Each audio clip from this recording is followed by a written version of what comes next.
Welcome, everyone, to the testing room, where three of the video game industry's best video game consultants who have never consulted on a video game bring you topics each and every day. My name is Preston, a.k.a. Funkadelic Jedi. I'm Christian, a.k.a. Sudowoodle45. And I'm Jake, a.k.a. Odin. All right. So we're committing to every day now, huh? Every day. Oh, did I say every day? Yeah. Hey, that's what I get for winging it, you guys.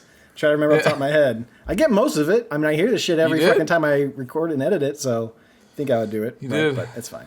Hey, there's at least... We're remaining a weekly podcast. Hey, there's at least 2 podcasts per week and at least one other video. So 3 videos on YouTube. Pretty damn close to every other day almost. Fair warning, my cat might show hole on your podcast. Hey. Oh my God. I'll blur it out. It's fine. But yeah, we are here today. Our main host, Alex, is gone out in Disneyland. So he's out there having a lot of fun. We will be skipping the Video Game Book Club this week as far as the finale of Metal Gear Solid Part 2. Or Metal Gear Solid 2. Part 4 we'll be skipping this week. But we got a fun little side quest that we'll bring up for you today. But as we always do, we're going to take a little stroll down the Preston's comment corner. And we got a lot of comments recently. We've seen a little bit of uptick in subscribers, so we all appreciate you hitting that little button in the YouTubes for us. But yeah, I got a couple comments here, not a whole lot of questions. Things about, got one comment here. I was wondering what music you used for the opening of this episode. It is a little self-made stuff for our podcast by Damien. I put that in there and let him know. I got tagged him in it as well. But yeah, got a lot of love for the theme song. Got some big love for our Video Game Book Club. One of them said, may have said that it is the coolest thing ever. We had them hooked. One of my best friends told me we need to do this years ago, and I found this and sent him. Super fan before even watching. So yeah, we appreciate that. A little I like Kojima comment. Who doesn't? And then from the gentleman we just mentioned who made the intro music, a comment from Mr. Damien. Going up for Memorial Day is always a treat for the year. Seeing my brother and fam, Preston and I had a stogie, and I maintained a good buzz the whole time. Perfection. Yeah, Death Stranding. I'm gonna just let you guys tell me the story or wait for a film adaptation. I just can't. I really appreciate what Kojima is trying to do, and the story is insane from what I did play, and the mechanics are super intuitive, but I highly doubt I will ever install the game again. I honestly hope you guys enjoy it more than I did. I'm sure Christian might even mention something a little bit about it during his weeks when we get there. The ROG Ally. I talked to Christian about it last night. It is such a cool device, and getting into the PC infrastructure is a lot, but oddly fun. Having one device for multiple platforms is great. Wind Waker HD has been my jam, as I haven't been able to play it in so long. I'm sure he's got his preserved copy of it that he put on there. Remote play on Xbox, it was easy. PlayStation's remote play app is garbage, as the controls don't map properly. However, I found an app, PX Play, that is, for a one-time small fee, constantly being supported and runs great. I've been in and out of the hospital for a number of days, and it has made life good. Awesome. Glad to hear you're enjoying that ROG Ally, buddy. And I don't blame you on Death Stranding. I touched that a little bit back in the day as well. I'm like, you know what? Not for me. I'll watch it. I can't wait to talk about that this week, because awesome. I have had a roller coaster with that. Oh, okay. All right. Well, I tried it one time, and I was so bored. Yep. We'll get there. Yeah. We will get there. All right. Other than that, we can get into our weeks. Jake, you know what? You're the guest today. Yeah. What kind of video games have you been playing? What you been up to? Well, this last week I moved, so I didn't get to play near as much as I like. But, for like the last year, my Halo has been replaced by Splitgate. Oh, yeah. So I play that. I've seen a lot more times. Advertisement for that. Is that going into like 1.0 soon, or has it released already in full? It's not released in full. It's open beta, but it's open beta up until release. Sure. But I haven't played that yet. I'm still on Splitgate 1. Oh, that's right. I keep on forgetting. Yeah, you're still into the first one, not the actual second one. So okay. Yeah, they don't have button mapping on the beta. It's a beta, yeah. And I gotta have that. So fair enough, yeah. And the people that I usually play with in the mornings also gotta have that. So so yeah, playing that. I still play Apex ranked a few times a week with my squad. That's always fun. That's one of those games where like it keeps getting worse each season, but I can't stop playing it just because there's things I like about it that other games just don't have. So until I find a game that scratches that itch, I'm gonna keep playing Apex. Right. And then I've got my 3DS. I've been playing through the Game Boy Advanced Fire Emblem games. So I played through regular Fire Emblem, easy mode and hard mode, and then I did Sacred Stones, Erica and Ephraim's Path of Both, and now I'm on Roy's game. So anyway, I've been playing a shit ton of Fire Emblem.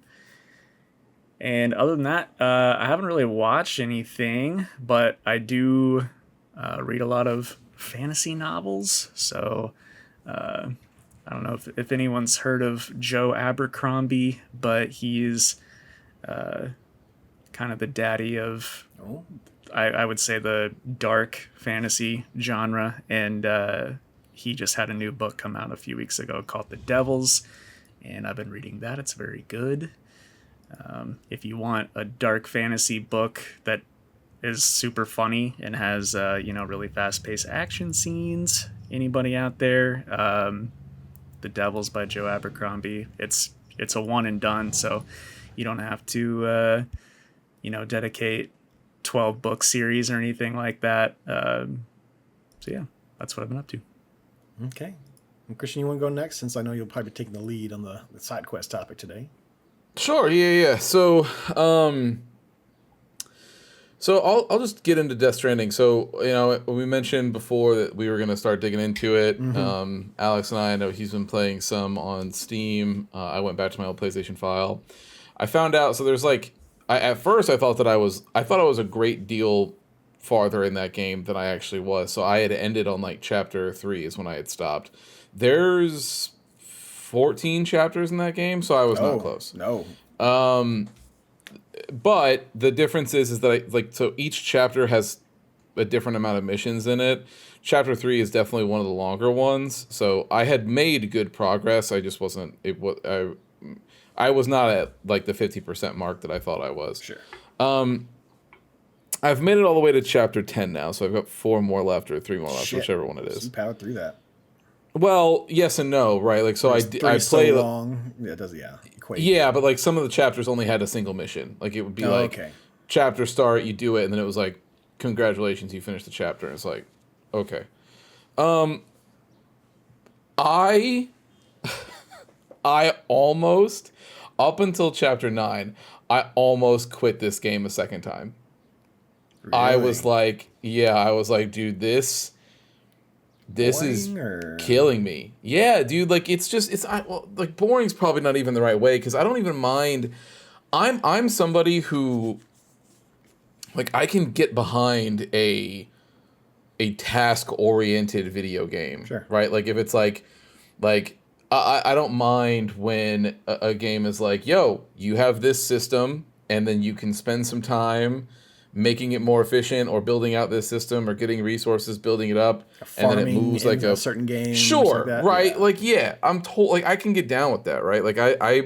If it has the right sort of progression loop, then seeing things get more efficient and do things is a very relaxing sort of activity. So I get down with that. So I don't even mind me playing, doing deliveries, unlocking new things, being able to build more road, or unlocking zip lines, and then being oh fuck, I'll just make zip lines from every single area, and then now anytime I need to deliver, I'll just get on a zip line, shoot my ass over there, go back, and now I'm a fucking it's a machine. Like, I'm just doing this. Like, so I can get down with that stuff. The problem is that the story had fucking nothing going on. Like, the game starts out with the premise of, for those who don't know, the game starts out with the premise that a giant virus wiped out a bunch of people, and then this sort of extinction event happens called the Death Stranding, and it makes it so that, like, people can't pass on, and so there's, like, spirits left or whatever, and if any of the spirits end up touching like living people, what it like can set off a nuke, basically. Like, it's like some sort of reaction that just can like level cities, and it, you know, sends a bunch of people, and then that makes more spirits that can't pass on, and so on and so forth. And so people have taken to living in bunkers and whatever, and every single time that somebody dies, they have to burn the body so that there's nothing left for that spirit to come try to, like, you know, cause an issue, right? So it's a premise that at least, like, is interesting, especially when the game came out during COVID, right? Or like just before COVID. So it was kind of like, this game comes out, people are playing it being like, this is weird, I don't understand this. And then COVID comes out and it has like a giant resurgence almost, because people are like, holy shit, the genius Kojumbo did it again, like a whole thing, right? Well, the problem is that after that initial premise where you're like, okay, like, maybe it's not for you, maybe it is, but for people who thought that premise is at least interesting, go, cool, I'll see where this goes, especially given his past work. The problem is that up until, and this is just my opinion part of it, but like all the way up until chapter 9, they do fuck all with that premise. Like, they are just like, okay, like little things, like there's like when I say a drip feed, I mean like slower than water torture. Like, it is like just the slowest drip of all time of like any story that I've ever seen, to the point where I was like, yeah, I don't know that I can do this. Like, I am just like, I've got all these efficiencies set up, I have this giant road build, I've got all these zip lines, I'm doing all this stuff, it takes me like less than 10 seconds to complete a delivery or whatever. I'm like, guys, I don't know, like, what are we doing? And then finally some stuff starts happening, and I'll wait until Alex finishes it, and then we can talk about it some more. But there was finally some interesting premises that they introduced about, like,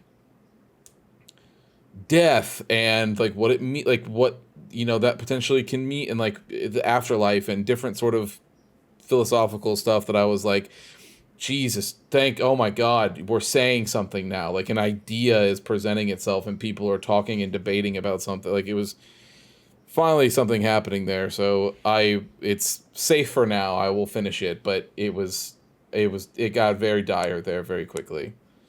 And then let's see, I'm playing more 14 with the new patch. I won't talk about that.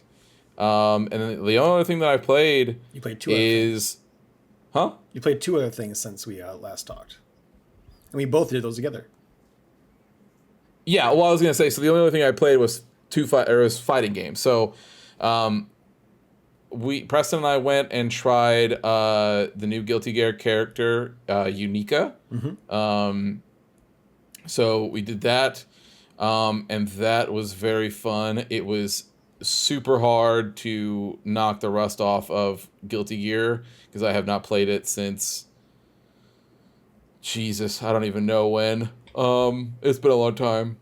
And so that was really fun to get back into, and just reminding just how great that game still is. I'm very excited about that, or very excited about the next character that's coming out, Lucy. The Cyberpunk one, right? Yeah. Yeah. It's from Edge Runners. Yeah, so it's very cool. And I'm excited to see what she's gonna look like. Unica was cool as hell. So I guess I don't know if you knew this, but Preston, but the lore behind her is, so you know how Kai and Dizzy had a son and his name's Sin, right? Like, he's the one that, yeah. So Unica is from an alternate timeline where they never had Sin. They had a daughter instead, and then that daughter was raised by Soul Bad Guy. Oh shit. Okay. Which is why she has her own Junkyard Dog's like fucking sword and that whole thing, right? That's so cool. Yeah, it was super cool. She I was need to really watch fun that to play. show. I still haven't watched that show yet. I really need to get I into know. that. I need to go back and I need to watch the new story updates. Oh, you missed they that dropped. part? Yeah. That new story. Yeah, update I was haven't cool. seen that Yeah. either. So I need to go check that out. But that was very fun. And then the other fighting game, of course, was Street Fighter 6. And Elena is out. So Preston and I went and played that.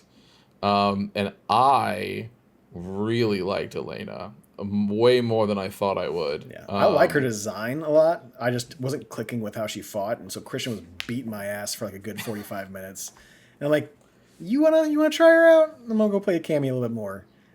So yeah, he did, and you were doing some fucking work with her. I couldn't get you to stop hitting me, and for some reason I couldn't hit you when I was playing as her. So like I just wasn't feeling the vibes of her.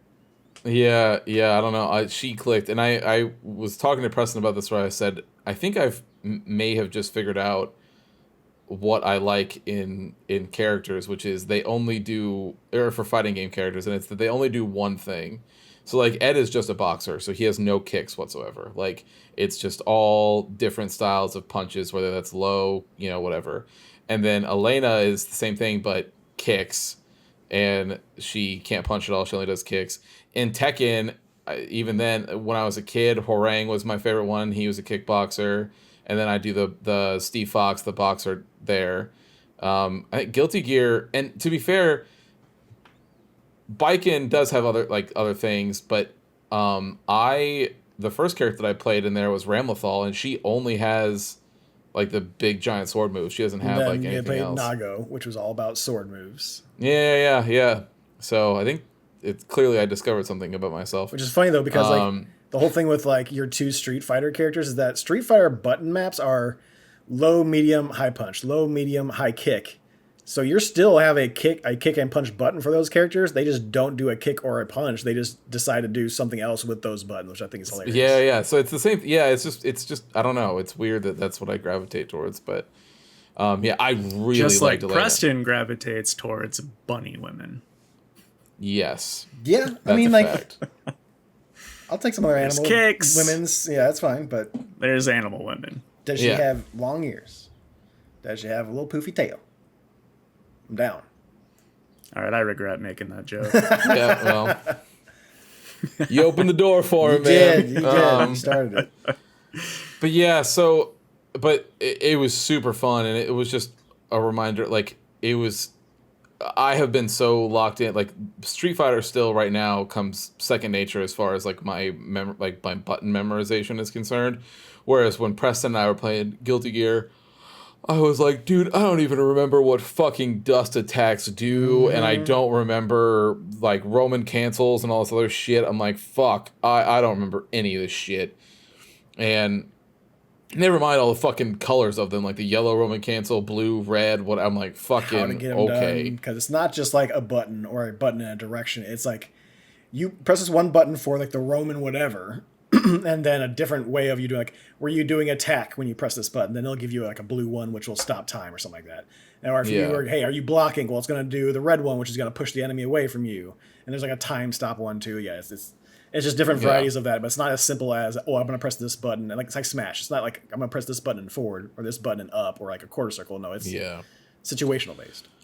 And in Street Fighter, like at least but even then, like I was thinking about this where it was like, Preston and I still, like, I think the next hurdle that we have to take as far as, like, getting some extra sort of, like, making a next jump in, like, whatever game. Rank is it's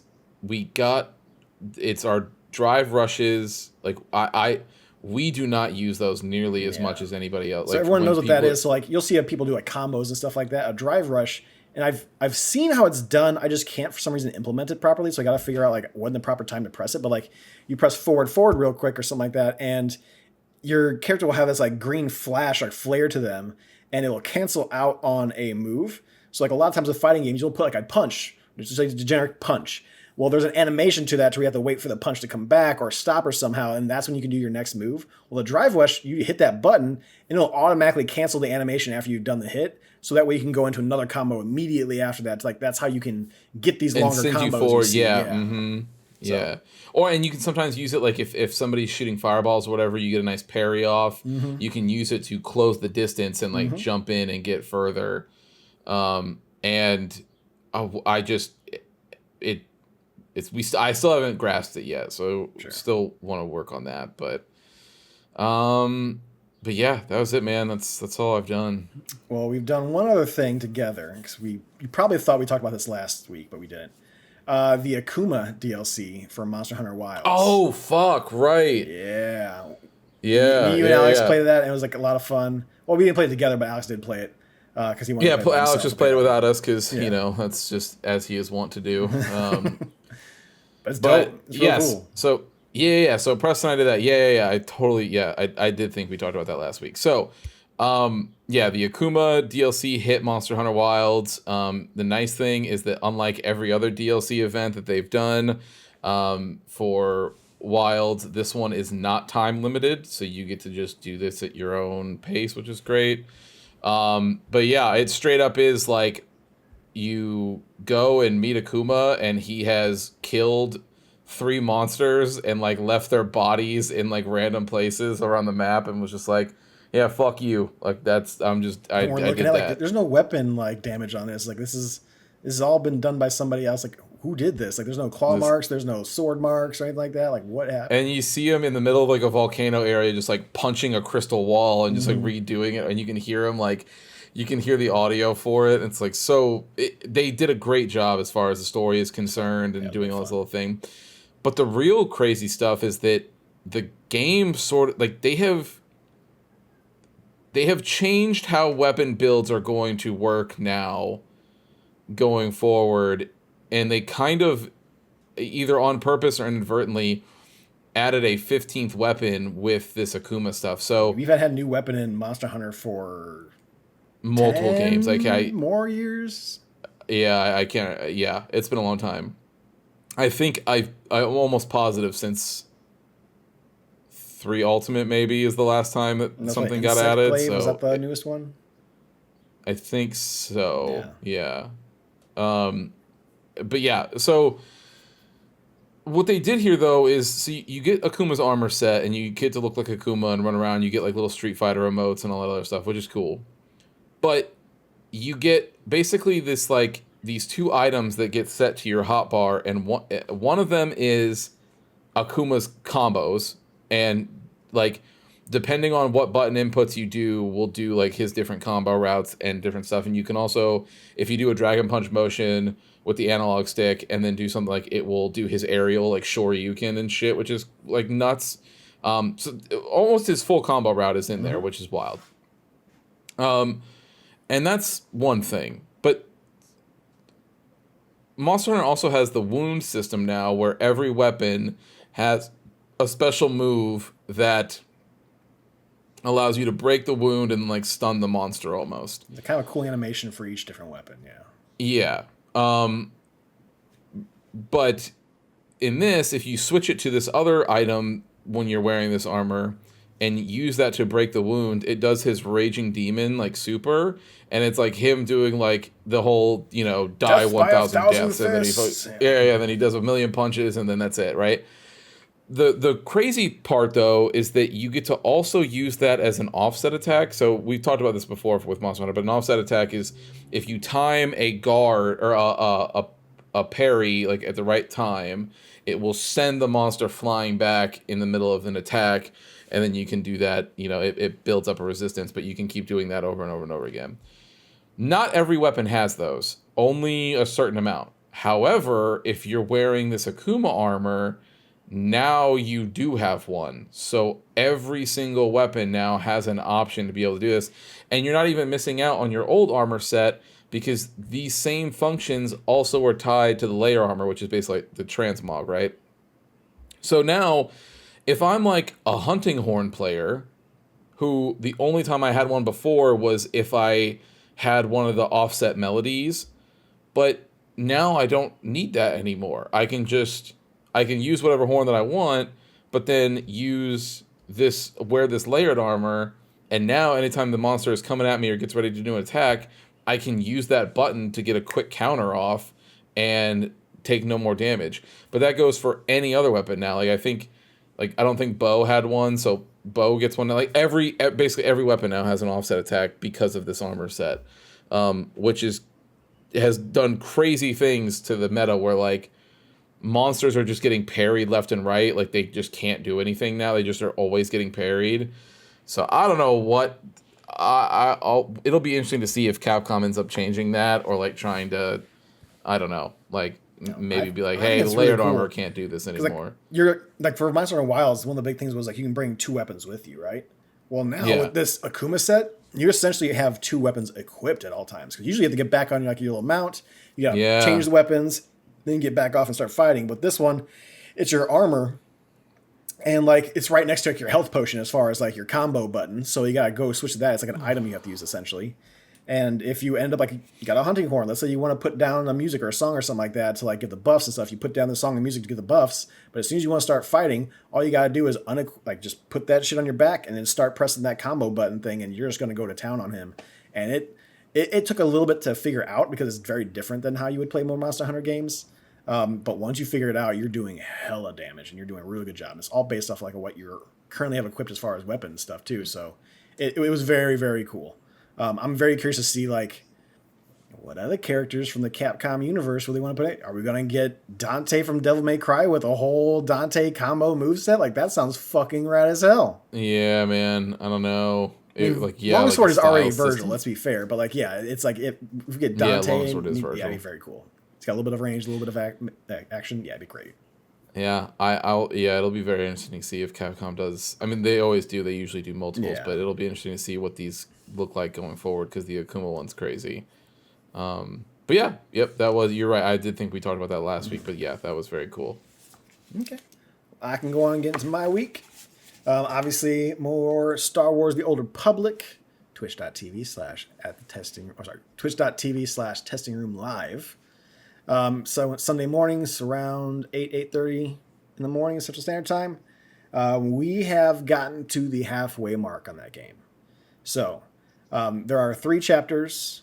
Also has a prologue. We just finished chapter 1 in this last playthrough. So we have now hit the halfway mark. So we are getting there. I hear the second half is a little bit shorter. Apparently Act 1 is just very, very big, and depending on if you include the prologue or not. But yeah, they had patch 7.7 drop. So a lot of cosmetic stuff when it comes to character customization. They added a lot more of these like dynamic events to certain planets, which are just like small little side quests they just put randomly on the map that you can go do to kind of give you just more than just the usual like couple side quests that you would have on that planet. And then a lot more type of quality of life stuff as far as like how the map is presenting the quick travel points and things like that. But yeah, it's very fun. Feel free to check us out on YouTube. I put up the stream there as well. It was a very long stream, but it was very fun. So I'm excited to get through that. We're at about halfway mark. We might stop to do a different game after we complete Act/Chapter 2, depending on how long that takes, just so that we can get some more variety in our Star Wars games on Sundays. But I'm loving it. I'm having a hell of a time with the Old Republic. Played, like Christian said, played some more Monster Hunter Wilds, played some more Street Fighter 6. I'll probably be moving over to Mai as far as like my main for Street Fighter. Cammy, I just can't get the things done that I want to get done, and I want to do her special moves, but if you watch like professionals play as Cammy, it's just straight combos and drive rushes. It's very rare that she's actually doing like one of her hooligans or like her her dives or anything like that. It's very rare that she does like her special moves, and for some reason I keep wanting to do that. So Mai's a great way of doing that because you have her install, which creates like ticks, so that way all your damages can do a lot more, and her fan attacks. So it's going more towards my main in Mortal Kombat, which is Katana, who has a lot of fan attacks. So it's a nice little transition there. But me and Christina mentioned it beforehand. Like we need to look at the patch notes to see what they changed, so that way we know what's going on with actual combos and stuff. Because we didn't look at any of the patch notes or anything like that, so we don't know what they changed. And I'm sure they nerfed Cammy a bit, seeing as how like a lot of like the top 3 in all the tournaments, they usually these are 1 or 2 Cammys there, and a lot of Cammys have been winning those tournaments as well. Played through 2 demos. So first demo is called Shotgun Cop Man. You can get this demo on Steam. I'm not sure if it's on any other consoles. You can check it out if you want. But this is a very it's definitely like a small independent game. It's got a little bit of a weird, fun story. Like you're some cop that's going to hell to arrest Satan, and it's dumb dialogue to where it's like you hear murr, murr, murr, murr, murr, man. It shows like the text up there where it's like, Satan, I'm here to arrest you. And then Satan is like being carried in by two demons, and just says essentially says, fuck you. He gives up the middle finger as like they're floating him away. And this is like a very Super Meat Boy kind of feel to it, to where you don't have a jump button. You got two weapons. One of them is a shotgun, and another one is like your pistol you start off with, and you get like upgrades as you kill other enemies. To where like you maybe get a shotgun, a second shotgun, or like an SMG or an assault rifle. But that is how you jump with the guns. So shotgun gives you a big jump. So whichever direction you shoot the shotgun in gives you a big boost. And then if you're shooting with your other gun, whether it's a pistol or SMG, that kind of helps you float a little bit as you're shooting, but also can kind of give you an extra little boost in your jump as far as like getting you a little bit further. So you're having these maps to where infinite ammo. Yeah, there's a reload obviously, but right. Outside of that, you have infinite ammo. So you're just going through hosing, and you're just hoping not to, because the reload is not like instant, but it is fairly quick. But if you're in a spot to where like I need to make it a little bit further, if you run out of ammo, you don't reload until you touch the ground. So you got, or I can't remember if it's you touch the ground, if it's time based, but I'm pretty sure it's if you touch the ground. But yeah, it's a lot of fun. You're sliding down something, you have to use your shotgun to boost you past these spikes, but you want to shoot these guys down below you who are shooting little balls at you as well, as far as like bullets. And it's if you are interested in like something like the Super Meat Boy, and you are curious about this little change, try the demo out. I know it's on PC. I'm not sure if it's on anything else, but that one was a lot of fun. Second demo I played, not so much fun. There is a game we saw, I think it was at this past Game Awards. This game called Hell Is Us. They have a demo out now. And the trailer we saw at the beginning was a very much of a tone trailer. This dude, like in this poncho, has this cool looking sword, and he's fighting these weird, trippy looking faceless dudes. So I'm like, okay, that's kind of an interesting thing. I was kind of curious to see how that plays. The demo is about an hour long. It's not super duper long.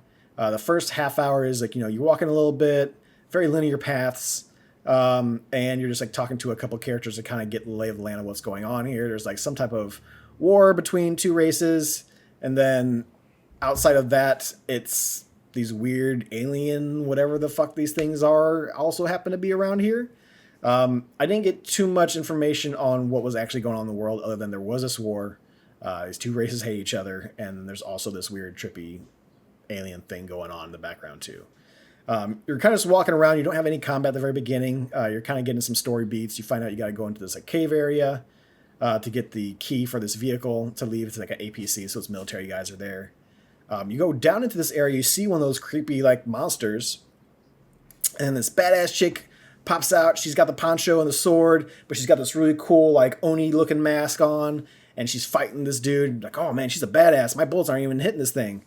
And she goes and she like gets some damage down onto him, and she goes, oh no. And the thing like kind of disappears a little bit and like ends up stabbing her and kills her. So what do? The character that you have just goes ahead and puts on this poncho, grabs a sword, and then now you're going into finally the combat of the game, half hour into an hour long demo. And the combat is not great. It is sluggish. When you press a button, it just doesn't feel right. You got a little bit of a dodge. There is a parry, but I don't think the parry feels that great. There's not like a good reflection on you do the parry. It's like more of you can kind of see it with how they stagger the enemy, but it just felt like shit. And so I'm going around doing like these, like there's like two puzzles in there. They're very Uncharted like puzzles. Like, hey, there's this door with like two spots on the side of each door that have like very specific shapes on them. So you got to find those objects that are for those shapes, and you come back down there, open it up to get like whatever. And the other one was, there's three pillars here. They have three different symbols on them. And if you go around the way a little bit, you see a wall that has two symbols with the wall cracked a little bit. So you got two of the answers, and you just got to figure out the third one. And it's very Uncharted in that sense as far as what puzzles they did show me. Someone mentioned somewhere that it was giving them Outer Wilds vibes. I have no idea. There's like, it's like within the UI and how you get like the information. You can go back into your journal or whatever. It has like weird like little Pip-Boy iPad looking thing that you go through. And it picks up and stores lore data, but it doesn't pick up and store puzzle stuff, or like, hey, you need to be going to this area, something like that. And at the very beginning, when you start up, it tells you, and I think this is a little bit, anytime a game does it, I think they're kind of up their own ass when they say this, but it's like, we will not be holding your hand. There is no map. There are no quest objectives. You will have to figure this out on your own. That's the kind of style we want this game to be. I'm like, then you can just make it that style and we'll figure it out as we play it. Like, you don't need to sit here and put this on here to show how cool you are before you get to this. And then I'm getting into there's no map, nothing like that. I'm like, okay, well, they told me ahead of time, so I'm not upset about it. But it's all linear pathing. So it's not like you really needed your hand held anyways, because there's only so many options on where you could go. That, and with the combat on top of it being just doesn't feel good. I did get a second weapon at the end. So you find a sword, and then I just found a second weapon later on, which is like dual axes. That felt a little bit better as far as like there was more like speed to it. It felt a little more responsive, but it just didn't feel good enough. And it was put there at the very end for you to like fight one of those other bosses that have like, it's like a normal enemy, but like this weird, like, you know, like that new Pac-Man game, you saw like the dude has like Pac-Man kind of coming off of him and it's like eating things around him. It kind of looks like that, but all pixelated and shit. And it's supposed to be attacking you. You got to attack that thing to attack the other thing. And it's just Shadow Labyrinth, you mean? Yeah, it's Shadow Labyrinth. Yeah. It kind of looks like that. So I know you said you didn't like it, but that's not what you said yesterday. What you said yesterday was... Did I say I hated it? Did I really say I hated it? Oh, you said two things, actually. You said was, this game... He goes, that game sucks. I hate it. And I was very like... soon after I played it. And I said, whoa. Because Jake knows, we have talked about this multiple times, that is rare coming from you. You will very rarely ever say that. So when I immediately, after we got done playing Street Fighter, I was like, fuck it, I gotta go download this demo, because if Preston feels that strongly about this game, then I gotta see what's going on in it. I'm very curious to see how you feel about it, because I'm just worried that it's just not my type of game. That's what I'm thinking. Like, as far as like, yes, in the moment after I finished it, I thought the game sucked. I didn't want to play any more of it, which is kind of a bummer because it looked cool. Like the premise and like the vibes I was getting as far as like the aesthetic of it kind of look all right. But the more I got into it, it's like, no, like the lady who I saw was very cool, but all of a sudden we're really good with a sword. She was saving us for a second, but she just died for the same attack that we're dodging now consistently as we're playing through the rest of the game. So it's like, why did she go out like a chump? Like, this is some like Mace Windu shit to where like, just I'm gonna chop off your arm and throw you out a window. Like, that's the best swordsman in fucking Star Wars. And you got this fucking angsty teen fucking taking him down, whatever. But yeah, it just didn't feel cool. Like, I was expecting this to be a little cool, a little weird, as far as like, you know, what kind of little pieces of story that you did get with it. Like, there's like trenches and shit. It looks like something World War kind of stuff going on. I had no idea where the story was going. It gave me little bits and pieces to like maybe intrigue me, but it did not intrigue me, and the combat is not great. So I will not be picking this up unless someone is like, Preston, maybe she get a second chance. It opens up after that first hour demo bullshit. Then I may give it a try, but no. On my list, it's like no. I'm just going to walk past it. Hopefully someone else enjoys it and they get the fun out of it, but it is not my bag for sure. Well, good guy Preston remains undefeated and still leaves the door open at the end of this to be convinced later. It sucks. I hated it. I might try it again. Yeah, I know. If someone says, I might go back and do it. But no, I get it that it's a demo. It's only an hour long. You don't get a whole lot of it, and the combat doesn't even start till halfway through that demo. So I'm hoping to hear more from other people to like either back my opinion up and be like, yeah, no, I was right. This game does suck. Or it's going to be like, okay, well, maybe it just wasn't for me and I don't like it. And that's fine. It doesn't mean that the game sucks. It means that I just personally just don't. No, it totally could mean that the game sucks. No, it totally could mean. I just want more opinions on it. I watched like one other person play it online. And I'm like, I just want to hear some other people who I also have, you know, similar tastes with to see if in fact garbage. So Christian, your homework for up until the next podcast is to give that hour demo a try and just let me know how you feel. I just can't wait. I'm just smash cut to Jake trying the demo and going, yep, dog shit. Stamp, the dog shit stamp. Yeah, the stamp, yep.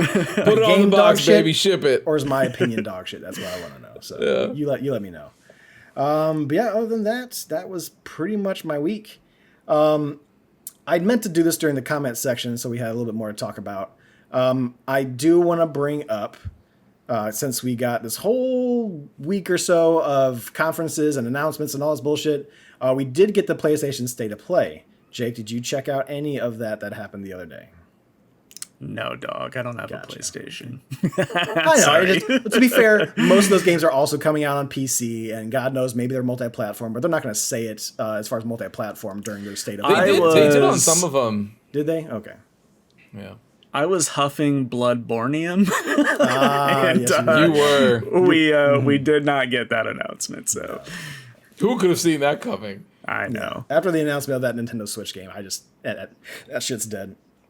If I can weasel into this this side thing here, what I did see and wanted to ask about before I completely forgot about it, did anyone else watch the Unreal Engine show-off thing that CD Projekt Red did for Witcher 4? Because it was a tech demo, but yeah, it looked great. It looked hard wonderful. as a rock, boys. Cannot wait. So here's the thing: is a lot of people are taking it as like gameplay, and it's like, no, this is a tech demo, but like. Also, like, don't downplay the fact this is a tech demo, because a lot of times when you get those tech demos, it's usually for something that's not, like, what's going to actually be a game, right? Like, we'll see some cool thing with Dragon and Fire. It'll show how the engine can really perform on this. But this is a game that is being made on this engine. Now, this is not necessarily the gameplay from that game, but this is a tech demo of what they would like to show. No, it's explicitly not the gameplay from that game. Explicitly not the gameplay from that game. But it does show what they could do with that game, which looks very, very good. I think there is reason to be cautious at this, because we also got a tech demo for Cyberpunk, and they were like, this footage is running on a base PS4, and it was like, no, it's fucking not. Yeah, and then this is the base PS5. Fuck off. Yeah. So, but they did the same exact line in the first 5 seconds of the tech demo for Witcher 4, which cracked me up, which was, everything you're about to see right here is being ran on a base PS5, and I was like, okay. We've been down this road before. Sure, guys. That being said, I think the tech demo was gorgeous. It looked great. It was everything about it was phenomenal from a tech demo perspective. I will say, I think the thing that I've seen most people talk about, obviously, is like the fidelity, like just how, like sharp and crisp and everything looked.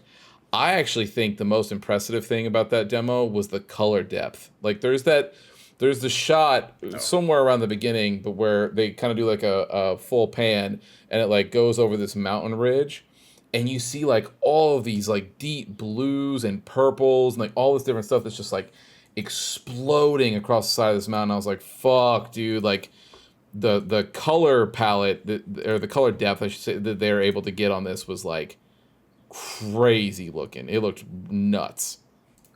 Yeah. No. If I could hate on the haters, because the guys that are like, oh, women for this game, right? Another fucking game with a woman protagonist. All these woke fucks in the gaming industry. Are the same ones that were like, well, it's just a tech demo. It's like, dude, can you just shut the fuck up? Can you just enjoy something? Who cares? Who cares if it's a tech demo? I'm fucking hyped for it. Yeah, no. The fact is like that, it looks fucking amazing, and they're still hating on it. It's like, just don't fucking play it. How about that? How about you just don't play it? And to be fair, like that is a game that they are making on that engine, so I get it. But also to Christian's point, yes, they also did it with Cyberpunk, and we see what we got. But to be fair, Cyberpunk does look fucking good right now. Like it does look really good. So I mean, it took 6 years of them working on it past when they shipped it to get it to where it's at now. But yes, and here's the thing: I actually hope I want Witcher 4 to come out and be good, and ship the way that it's supposed to, because like all of their games, for better or for like or for the most part, all of their games have shipped in some fucked up way. Like Witcher 3 was fucked on launch. Like people were getting crashes left and right, constant bugs. It was Geralt would be stuck on the floor, can't do anything. You got to reload, whatever. But at the end of the day, like the game still was like good. Like there was nothing, like people pushed through all of those issues because they were having so much fun with the game, right? Witcher 2 had issues on launch. Witcher 1 is a game for freaks. I loved it, but it is a game for absolute freaks, and it also had issues. So I would love for them to not have that but Cyberpunk was its own beast, right? Like it was truly unique as far as fucking launch was concerned. So but I'm hoping that with Witcher 4, like I especially with like the time that it seems like they're taking on the development for this one, I'm hoping that they just learn some lessons, smash it out of the park. Because honestly, to Jake's point about all the people who are upset that women exist for whatever reason, what an amazing slam dunk it would be for this game to come out and be just like rock solid and have no issues. Because then what do you complain about, right? Like, because if it is as bad as Cyberpunk is, you will never hear the end about the bitching from this game, because it'll be, you know, all about nothing that actually has to do with the video game itself. But if it comes out and is a slam dunk, then all these people will just shut up forever and move on, which is the best thing that we can hope for. Yeah. Oh, sure. Going back to the state of play, I do want to kind of give some honorable mentions to some games that I really liked that they showed off. We're obviously not going to go through everything on here. But I think the state of play they had in June 2025, I think that was amazing. That was a really good showcase they had. Start off a little slow felt, but then it is insane that we got all this with the Summer Games Fest just later on this week. Like there's at the time of this recording, literally tomorrow. Yeah, exactly. So it's insane that we got all of this for that state of play, and then we still have a bunch more coming tomorrow. So I'm super excited for what we're getting this week as far as announcements. Obviously, this will all be announced already by the time that you get this on the pod and the YouTube. So feel free to go check out those state of plays and those and we'll even have a reaction stream for the Summer Games Fest up. And Jake, you might jump in if he has some time to join us to take a look at that. So. But for the state of play in June, one of them that kind of stood out to me was Sword of the Sea. This is made by the artist from Pathless, Journey, Abzu, and definitely those, you can see all those games like on its sleeve when you kind of look at the trailer for this one. But I think that looks insanely amazing by Giant Squid, which I'm pretty sure that those are the guys who did the Pathless. But yeah, give them another shot. Like, I want to see another game by them. I thought they did really well. I saw some grinding and some skate moves, Christian. So we'll see how that goes. It looks incredible. I cannot wait for that. Anybody, anytime someone mentions like the Pathless or mentions Journey, I'm like, I'm sold. Just what do you got for me? You got some cool looking sand? Cool, awesome. I'm down for it. Let's do it. Sea of Remnants looked really cool. This looks like PlayStation's answer to Sea of Thieves. As far as we want our own answer no game. one asked for. Yeah, answer no one asked for. It does look fun, and I'm sure the guys who made Sea that of like Thieves is very fun. Yeah, honestly. it does a very fun game. I'm not saying that Sea of Thieves isn't fun. I actually had fun, and it is a very immersive world. I do think that game is not what they promised it to be. Like even today, still. But as far as a community just being like, fuck it, we enjoy it. I'll ignore the fact that you lied to me, and instead I'm just gonna have fun in this sandbox and have. I think that I still today laugh at videos of people being pirates in that game, and then having people be upset and getting angry and all the rage stuff that comes from that. I still think those videos are hilarious. Yeah. It's just funny that Sony was like, we need a Sea of Thieves, and it was like, are you sure? Yeah. Is anybody? I don't even know that. I think people are just going to go play Sea of Thieves. I don't know that they need another one. Didn't they try, or was it a different? You're probably thinking of Ubisoft doing Skull and Bones. Yeah, that's exactly what that was completely trash. So it's the first and only quadruple A game. That's what they said. That's what they said it was going to be. Yeah, it was a fucking. That's hilarious. I guarantee they put way too much money into that game. Like, we have to ship it. We have to get some type of money off of this, and they didn't get shit for that game. I guarantee it. Yeah. Nah, it did not. Dude, it had a comic book adaptation. Like, it had all this stuff, and I was like, man, this looks cool, but I just know that game is just nothing like Sea of Thieves. Thank you. Yeah. We got to see a little bit more of Metal Gear Solid Snake Eater. That is going to be arriving just in time, or at least just before. Delta, the remake. Yeah, just before we get to that in the Video Game Book Club, so we'll be able to dive into that, the remake version of that, which would be nice. Depending on timing, because it's going to be it launches in August. Launches in August. So we got like 2 or 3 months, and then we got one more Metal Gear after 2 before we get to that one. So no. Oh, Snake Eater the third 3 one? Is the next one. Yeah. Oh shit! I thought Snake Eater was the 4th one. My bad. Okay, well, no. Fuck. Guns of the Patriots is the 4th one. Yeah, we probably won't be playing the remake then. That's fine. It looks great. Sure. We'll see. Mortal Kombat Legacy Collection is being made by Digital Eclipse and NetherRealms. So this, if you played the Cowabunga collection, Atari 50, you know the love they put into those collections and how much cool behind the scenes shit they do. I am a big fan of the older Mortal Kombat games. I like the new ones too. But Mortal Kombat was like my fighting game when I was younger. So I'm really curious to like dive into that and get all of the like the behind the scenes stuff for that. I think that's awesome. Yeah, this is going to be incredible. Yeah, it's gonna be a lot Digital of fun. Eclipse. I mean, I think I was the only one who played Atari 50, but it made it on my list for a reason at the end of the year. The shit they do, the love and care they put into that stuff, I think is going to be gonna be insane. It's gonna be so gonna much be great. fun. Quick shout out to Cairn. That would be the mountain climbing game that Alex is super curious about. I know he's got it on his league list, but I also know he was looking forward to that, especially after we played. What was that game? With the climbing in the mountain, Christian. Jusant. Yes. Yeah. So yeah. Or how Alex pronounced it, Hua Hua. We got Final Fantasy Tactics, the Ivalice Chronicles. That is a remake of Final Fantasy Tactics. You can play either the old Fire version, Emblem. or you can play Tactics. Or you Why can not play Fire both? Emblem. They can both exist. You There's can no play reason. both of them. Yeah, Can I except tell you none of you one- will. Yeah, that's true. But that's not true. I will eventually get to the Persona looking Fire Emblem. I just Houses, need to Three I houses, just need to get there.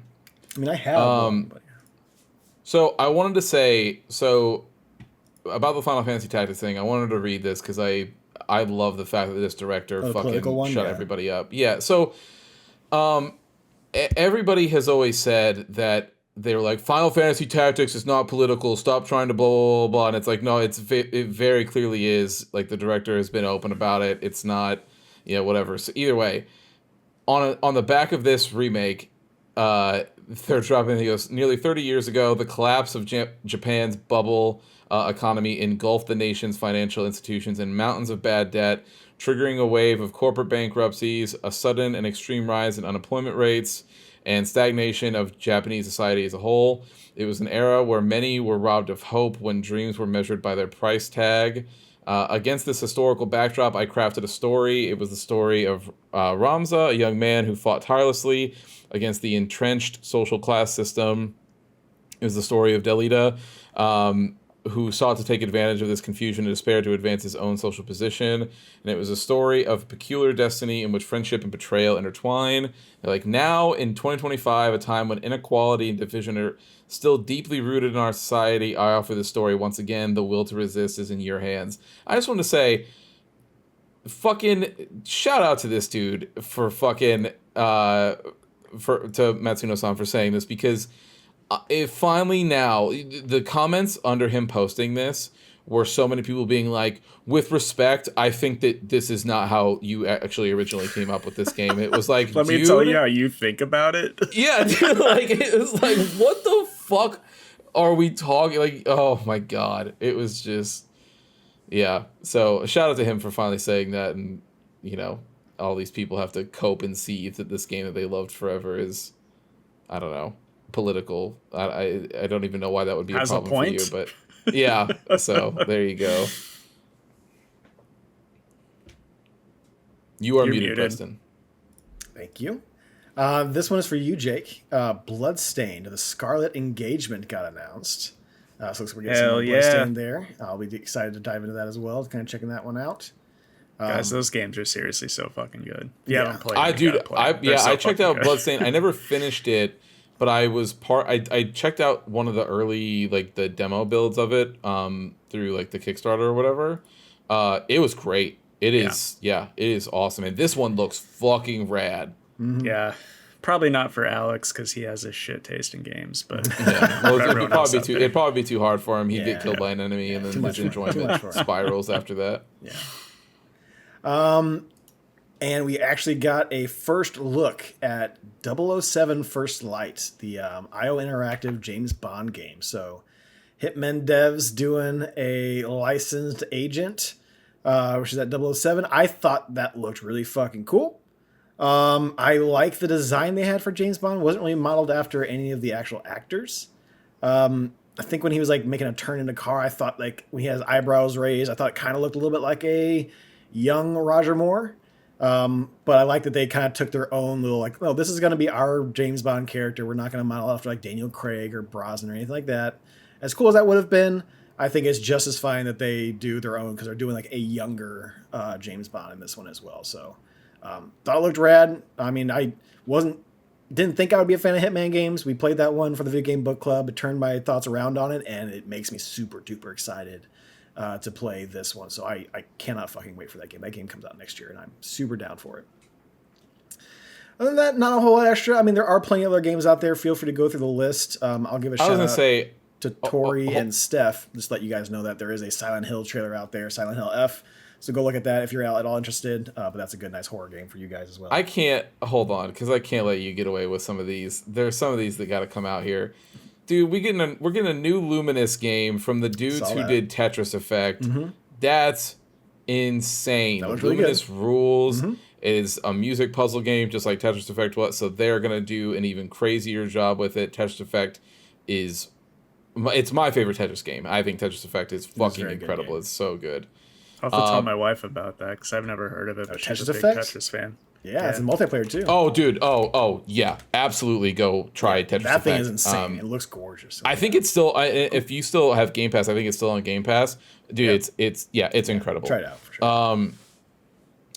Pragmata is a game that everybody thought was going to be canceled forever, but Capcom was like, nah, it's still here, and it still looks like Vanquish, so there you go. Mm-hmm. Romeo is a Dead Man, which is the new They can't do Castlevania, but by God. Yeah. Romeo is a Dead Man is the new Suda 51 game, which is a game that nobody, including myself, will play, but I think it is important. Yeah, it looks fucking weird, just like all of Suda 51's games. That being said, I think that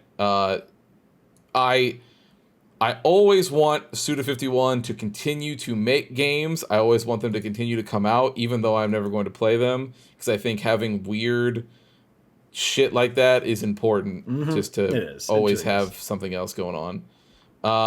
And then the question is, how is he going to make us do the jerk off motion in this game? Yeah, who knows? Who knows? Then the last one I want to bring up is that I cannot believe Preston was going to move past this, but fucking, we have a new Marvel fighting game, a new Marvel tag fighter. I wanted to talk about that a lot. Oh, yeah, I'm sorry. Yeah, it's being done by Arxis, so the Guilty Gear folks, who, if there was ever anybody who was going to do this stylized fighting game, that is the one to do it. Yeah, I have never. This is just, again, this is my opinion. I know that I'm outnumbered here as far as comic book enjoyers. Or Marvel enjoyers in general. This is the coolest I have ever seen Marvel stuff look. I was like, this brought back my immediate memories of Marvel 2, like from way back in the day. Sure. Like, and they're doing it in a way that's not been done before, where they are doing a 4v4 tag fighter, which is fucking crazy. And it also means, I didn't even think about this, but this also means that there is a potential that in this tag fighter, your whole team could just be the Fantastic Four. Mm-hmm. And you could just have the squad, like if that's what you wanted to do. Great, yeah. All of the stuff looked great. Hearing the best part was that it was all in Japanese during this presentation for this game. So hearing all of the Japanese voice actors do Marvel stuff, and then them having to break over to English for for things that don't have a Japanese word, like hearing Spider-Man go off on a monologue, and then hearing Spidey sense break in the middle of it was like just, but yeah, it was so good. I could not believe that they are doing this. Yeah, the designs on there were amazing. Like the first they show off the Iron Man, he has like the little Gundam like crown thing go off to the side. I'm like, fuck, that's so cool. But, all the designs looked good. I am fucking. I was a little worried when they said 4v4, because like even 3v3 is like, that's a lot for me to take care of, and like are you going to learn 3 characters? But they even set out like no, it's like what you do is essentially you have the 4 characters and you play as one, and then you can kind of like bring the others in as assist, or you can switch out to one of those characters and change like the leader essentially of that group. Yeah. And then you can like main as that other character if you want to. So like if you're playing as Captain America and you're getting bodied by Storm, you're like, okay, well maybe I'll switch off to, Star Killer and have him come out there and then do all your other cameos and stuff like that. Like, I call them cameos, Jesus fucking Christ, assists. And then have that as well. So it's just, I am super duper stoked. I'm not the hugest like tag person or like 3v3 person, but like this gets me super fucking excited. It looks so fucking dude, it was the first time, like, so, and here's the thing is that I'm somebody who like, and Jake and I have talked about this before. I think Marvel 2 and Marvel 3, and that's short. I'm shortening it. The full is, the versus Capcom games. So the Marvel versus Capcom games. But 2 and 3 are among some of the best video games that have ever come out. It like, even if you're not somebody who likes fighting games from a fan service perspective of just like seeing That's all me. these characters, and doing all this cool shit and being able to pull off some of these supers and things that you just have never seen, like watching Iron Man and fucking Ryu beat the shit out of each other is like, it's just wild.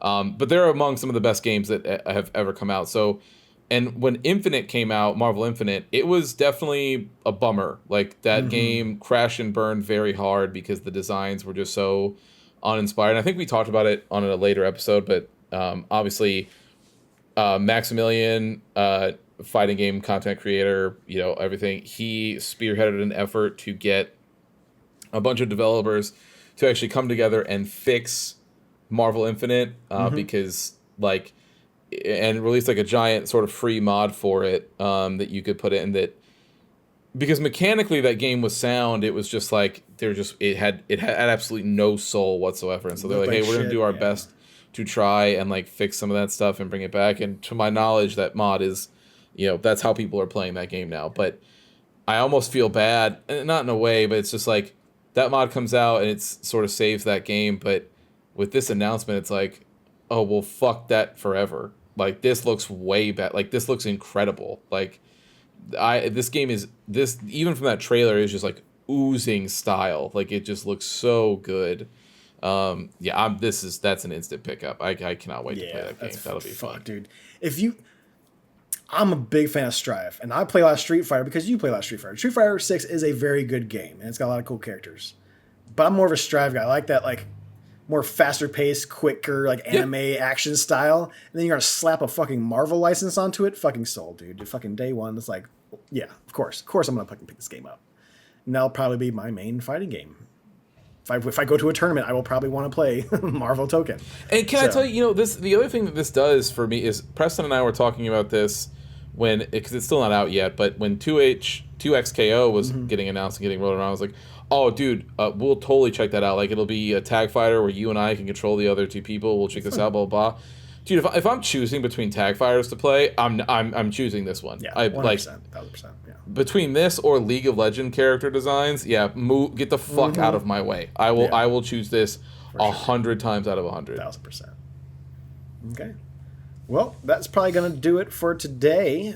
Check in later on this week for a nice little side quest topic where we'll probably be talking about more fighting games because Alex is We're going to be talking about more fighting games. Yeah, because Alex is here. We get to talk about fighting games all week because Alex isn't here. So tune in for that. Don't forget, if you're listening to this on podcast form, youtube.com/@thetestingroom. We have live video versions, not live. We have video versions of this that pop up there. So if you want to see cool trailers and stuff for the things that we're talking about, feel free to check us out there. And if you want to hang out with me on Sunday mornings, around 8:30 Central Standard Time, go to twitch.tv/testingroomlive, where we hang out every Sunday morning. Other than that, Christian, you know what to do. Hit it. Thank you for listening to another episode of The Testing Room. To catch up on past episodes or to check out the newest ones when they drop, follow us on Apple Podcasts, Spotify, or wherever you get your favorite podcast. If watching is more your thing, check us out on YouTube, youtube.com/@thetestingroom, or watch us live on twitch.tv/testingroomlive. To leave comments or ask questions, you can follow us on Instagram @testingroompod, leave a comment on YouTube, or send them in to testingroompod@gmail.com. See you next time.